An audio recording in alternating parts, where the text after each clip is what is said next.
Na wafanyabiashara kwenye soko la Kapkateni eneo bunge la Mlima Elgon katika kaunti ya Bungoma waliandamana kulalamikia mazingira duni sokoni licha ya kutozwa ushuru na serikali ya kaunti.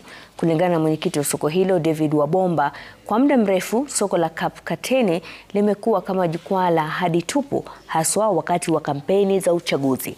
Kulingana nao, mazingira chafu huenda yakasababisha mlipuko wa maradhi.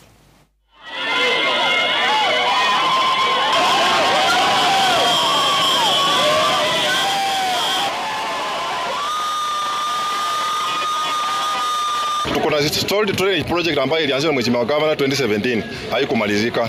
Sisi kama wakaazi wa Kapkateni hatuna auction ring. Sisi kama wakaazi wa Kapkateni hatuna facility ya wamama kujisaidia ama toilets.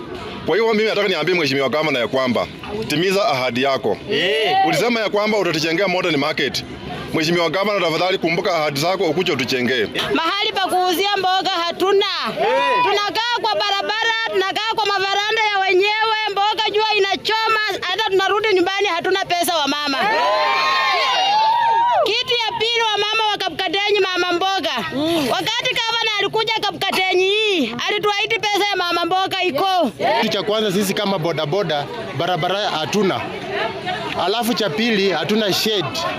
Cha tatu, hatuna choo. Hatuna stage penye tunajikinga. Tunaomba